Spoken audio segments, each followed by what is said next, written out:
Welcome back to ఏటీ pulse. ఏటీ పల్స్లో మనం రోజువారీ వార్తలు చర్చించుకుంటున్నాం. అయితే సోషల్ మీడియా వేదిక మీద వైరల్ అవుతున్న అంశాల మీద కూడా కాసేపు మనం చర్చించుకునే ప్రయత్నం చేద్దాం. అందులో కొన్ని విషయాలు ఎబ్బెట్టుగా ఉంటున్నాయి, కొన్ని విషయాలు ఎవరికి అర్థం కానివిగా ఉంటున్నాయి, కొన్ని విషయాలు తప్పుదో పట్టించేలా ఉన్నాయి. వాటికి సంబంధించి కొన్ని చర్చించుకుందాం. ఇక్కడ నోయిడా అంటే దేశ రాజధాని ఢిల్లీకి సమీపంలో ఉండే ఒక నోయిడా నగరంలో సెక్టర్ 15A ఒక ఉదంతం జరిగింది ఈ మధ్య కాలంలోనే.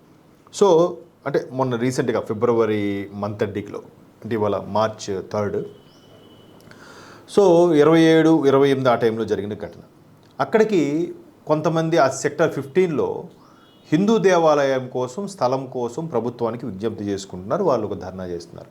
అక్కడికి ఒక మహిళామణి ప్రత్యక్షమయ్యి వాళ్ళతో వాదోపవాదానికి దిగి చర్చోపచర్చలు నిర్వహించి వాళ్ళని అడ్డుకునే ప్రయత్నం, వాళ్ళని ఎడ్యుకేట్ చేసే ప్రయత్నం చేసిందంట.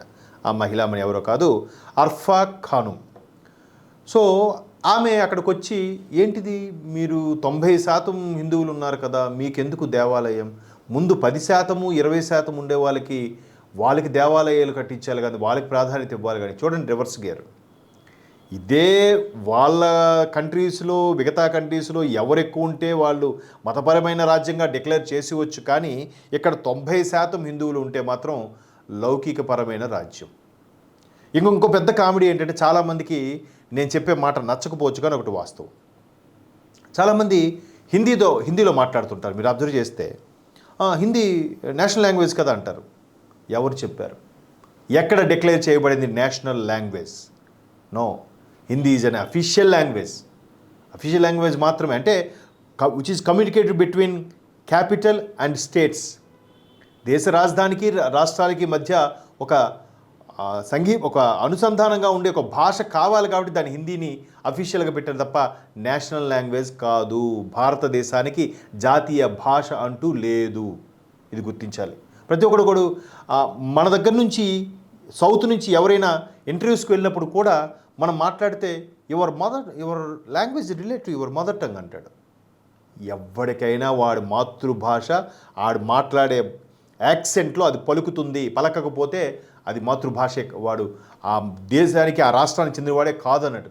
బట్ వీళ్ళు మాత్రం అంత ఇంగ్లీష్లో మాట్లాడేసి మధ్యలో టీకే చల్తా అని అనొచ్చు. అప్పుడు అది మా భాష రిలేటెడ్ కాదా? ఇంగ్లీష్ అనేది జస్ట్ లాంగ్వేజ్. దాన్ని ఒక నాలెడ్జ్గా చూసి క్రియేట్ చేసింది మన దగ్గరే ఆ దౌర్భాగ్యం. మిగతా దేశాల్లో కూడా మన దగ్గర ఎవరైతే టెక్ దిగ్గజాలయ్యారో వాళ్ళు ఇంగ్లీష్ పెద్ద పోటుగాల్లా ఫీల్ అవుతారు. మధ్యలో వాళ్ళు హిందీ మాట్లాడచ్చు, వీడు తెలుగు తమిళ్ మాట్లాడితే అది తప్పు. సో అలాగే ఇక్కడ కూడా, అంటే నేను ఇక్కడ నేషనల్ లాంగ్వేజ్ హిందీ అని ఎలాగైతే రుద్దేశారో, రోజుకొక పదం అని ప్రతి రైల్వే స్టేషన్లోనూ, ఎయిర్పోర్ట్లో కూడా ఆ ప్రాంతీయ భాషతో పాటు ఆ భాషను కూడా చొప్పించడం ఎలాగైతే చేసేశారో, మరి ఇక్కడ 90 అంటే ఎక్కువ రాష్ట్రాలు మాట్లాడే భాష హిందీ కాబట్టి దాన్ని చేశారు. బాగుంది. అంటే నేను ఈ సందర్భం ఎందుకు తీసుకొచ్చానంటే, మరి సుమారుగా 70 నుంచి 80% ఉన్న భారతీయుల్లో హిందువులు మరి హిందూపరమైన దేశంగా ప్రకటించవచ్చు కదా. ఎందుకు ప్రకటించరు? భాషను ప్రకటించేస్తాము. లేదంటే ఇంత 29 రాష్ట్రాలకి పైనెక్కడో రాజధాని ఉంటుంది, అన్నిటికీ సెంటర్లో ఉండదు రాజధాని ఇక్కడ. అందుకే వాళ్ళు ఎక్కడికైనా ఈజీగా ఢిల్లీలో యాక్సెస్ ఉంటుంది. ఉత్తరాది వాళ్ళందరికీ ఢిల్లీ బాగా ఈజీగా ఉంటుంది. మన వాళ్ళకి చాలా ఇబ్బందికర పరిస్థితులు, చాలా లాంగ్ వెళ్ళాలి. ఎవరప్పుడు నిర్ధారించి చేశారో కానీ అది కరెక్ట్ డెసిషన్ కాదు అనేది నా అభిప్రాయం. భాష కానీ, క్యాపిటల్ కానీ. ఎప్పటి నుంచో హైదరాబాదు సెకండ్ క్యాపిటల్ అనే కాన్సెప్ట్ ఉంది. అది ఊరికే ఇక్కడ శాంతపరచడానికి ఇచ్చిన కాన్సెప్టే తప్ప అది సెకండ్ రాజధాని కాదు. So coming to the point, ఇక్కడ హిందువులు ఎంతమంది ఉన్నప్పుడు లౌకికపరమైన రాజ్యం 10 రాష్ట్రాలు మాట్లాడితే అది నేషనల్ లాంగ్వేజ్ అంట. సరే, ఇక్కడ ఈ అర్ఫా వచ్చి ఈ విధంగా మాట్లాడితే మనోళ్ళు కూడా అక్కడ ఉండే కమిటీ సభ్యులు చాలా కౌంటర్ అటాక్ ఇచ్చారు. ఎట్లాంటి కౌంటర్ ఇచ్చారంటే చూడండి, అంటే ఈమె ఒక ఇస్లామో వామపక్ష భావజాలం ఉన్న ఒక మహిళ, ఆమె అర్ఫా అనేది. సో ఆమె యొక్క భావజాలాన్ని అందరిలో చొప్పించడానికి, కూల్ చేయడానికి వచ్చిందంట. మరి ఎవరు పంపించారో, ఏ పార్టీ దీని వెనక ఉందో, ఏ హస్తం ఉందో మనకు రాబోయే రోజుల్లో తెలుస్తుంది. ఎందుకంటే రీసెంట్గా కేజ్రీవాల్ గారు కూడా ఒక స్టేట్మెంట్ ఇచ్చారు.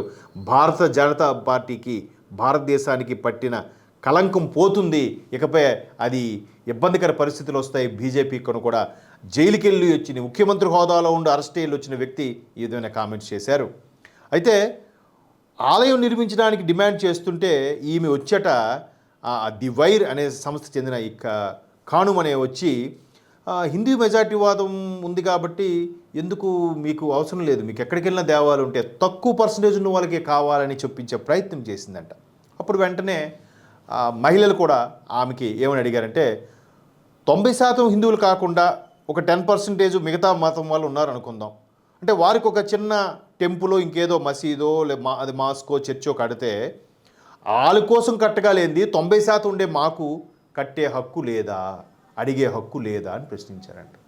వెంటనే ఆవిడ నవ్వేసి అక్కడి నుంచి తప్పించుకునే ప్రయత్నం చేశారు. అంటే చూడండి ఎలాగా భారతదేశంలో హిందువులే మైనార్టీలుగా బతుకుతున్నారు, సనాతనవాదులే మైనార్టీలుగా బతుకుతున్నారు అన్న దానికి ఇదొక మచ్చు తునక. ఇలాంటివి మనం ఖండించకపోతే, దీన్ని ప్రతిఘటించకపోతే దేశం మరలా బహమనీ సుల్తాన్లు మొఘళ్ళు పరిపాలించే పరిపాలన వచ్చినా కూడా ఆశ్చర్యపోనక్కర్లేదు. వాళ్ళు ప్రశ్నిస్తే తప్పు లేదు, మనం ప్రశ్నిస్తే మత విద్వేషాలు అని కూడా రెచ్చగొట్టే పరిస్థితి. అలాంటి పరిస్థితులు పెద్ద పెద్ద మేధావులు, ఏఆర్ రెహమాన్ లాంటి మేధావులు కూడా ఈ మధ్యన కామెంట్ చేశారుగా, ఎన్నాళ్ళు నీ కెరియర్ ఉంటుంది, ఎన్నాళ్ళు నీ సాంగ్స్ హిట్ అవుతాయి, ఒక్కో పీరియడే నడుస్తుంది, ఆ తర్వాత అడ్జస్ట్ అవ్వాల్సిందే. ఇళయరాజా కంటే మణిశర్మ కంటే గొప్ప వాళ్ళ మీరందరూ, మరి వాళ్ళు సైడ్ అయిపోలేదా వాళ్ళ కెరీర్ అయిన తర్వాత? ఇప్పటికీ వస్తే అవకాశం వస్తే చేస్తున్నారు, అంతేగాని నీకు అవకాశాలు తగ్గాయి కదా అని మతం పేరు చెప్పి రుద్దడం ఎంతవరకు సమంజసం? సో ఇట్లాంటి వాళ్ళు ఉన్న మన భారతదేశంలో మన పక్కనే ఉంటున్న మన ఇరుగు పొరుగు ప్రకాష్ రాజు, ఏఆర్ రెహమాన్ లాంటి వాళ్ళు ఉన్నారు కాబట్టి మనం జాగ్రత్తగా ఉండాలి. ఎస్.